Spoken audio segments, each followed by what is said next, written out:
tentang nebula. Jadi dia itu tadi berasal dari ledakan supernova. Nah, terus kemudian ada gas-gas. Nah, gas-gasnya itu melakukan gerakan memutar atau gerak rotasi, sehingga dari situ akan terbentuk planet-planet.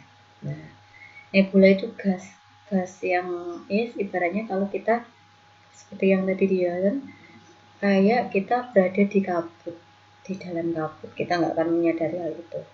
Saat yang kedua adalah teori pasang surut. Nah, teori ini dipelopori oleh James and Jeffrey. Teori ini mengatakan bahwa pada saat sebelum terbentuk sistem tata surya, ketika suatu protobintang itu adalah bakal bintang melintas bintang lain yang lebih besar atau masif. Akibatnya ada sebagian materi dari protobintang tersebut yang tertarik karena pengaruh gaya tarik bintang yang lebih besar. Materi protobintang yang tertarik tersebut kemudian menjadi planet, sedangkan protobintang menjadi matahari. Jadi ada juga yang mengatakan teori pasang surut. Ini yang besar jadi, yang protobintangnya itu jadi matahari, terus materi dari protobintangnya itu akan jadi planet. Nah, untuk lebih jelasnya kita lihat videonya lagi terkait teori pasang surut. Oke, mana ya? Nih.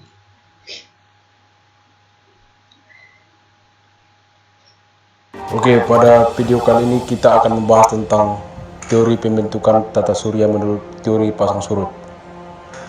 Menurut teori ini, pada suatu masa ada sebuah bintang melintas dekat matahari.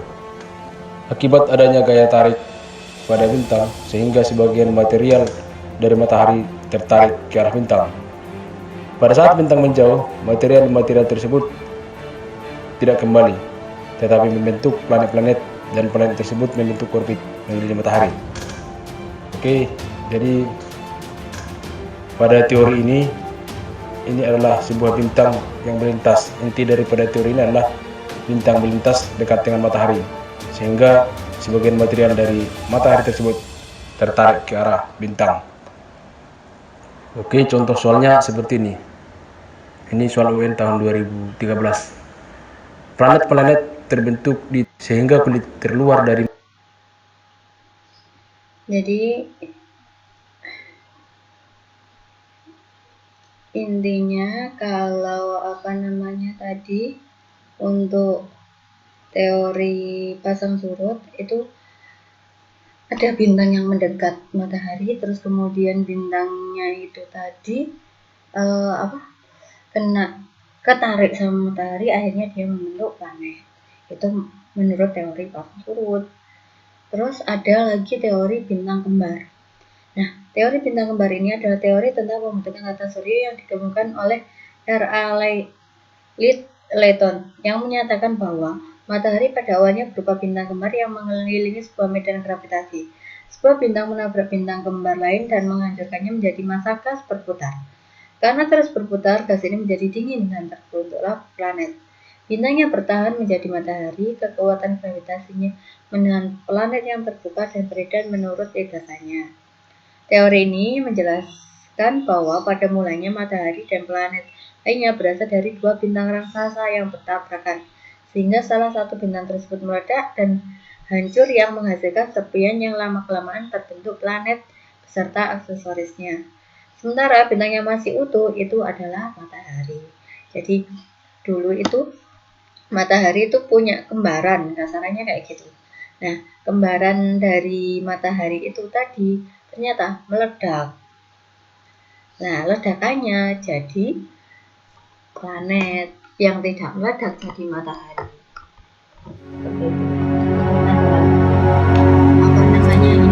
Dalam teori bintang kembar yang dikemukakan oleh seorang astronomi asal Inggris yang bernama Lex Little pada tahun 1930. Menurut teori ini menyatakan bahwa pada awal matahari merupakan bintang kembar.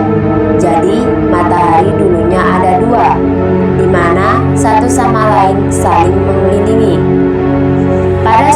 masa, melintaslah bintang lain dan menabrak salah satu bintang kembar. Dan hancurlah menjadi bagian-bagian kecil yang tetap berputar mengelilingi matahari. Jadi, matahari yang hancur tadi menjadi bagian-bagian kecil. Dan lama-kelamaan akan membeku membentuk planet-planet. Dan karena matahari memiliki gaya gravitasi, maka hancurlah dari matahari tersebut menjadi planet-planet dan terus berputar mengelilingi matahari. Dan disinilah mulai terbentuknya tata surya kita, di mana matahari sebagai pusat tata surya. Jadi, menurut teori ini, planet-planet berasal dari bintang kembar tadi atau matahari tadi yang hancur dan kemudian menjadi planet-planet. Itulah penjelasan dari teori bintang kembar. Nah, itu adalah penjelasan dari teori bintang kembar. Oke. Nah, jadi itu teori-teori yang berhubungan dengan terbentuknya tata surya.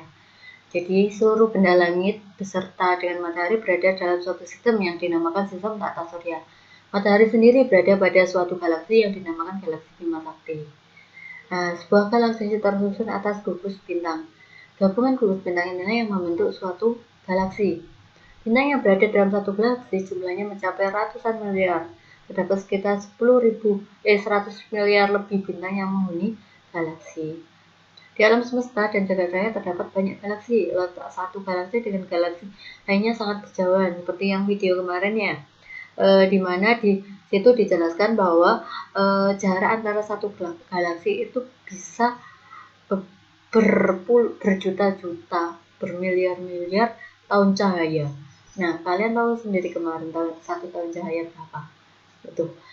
Dan di bumi itu banyak, di langit itu banyak sekali galaksi. Tidak hanya galaksi Bima Sakti saja. Nah, letak suatu galaksi dengan galaksi yang lain sangat berjauhan.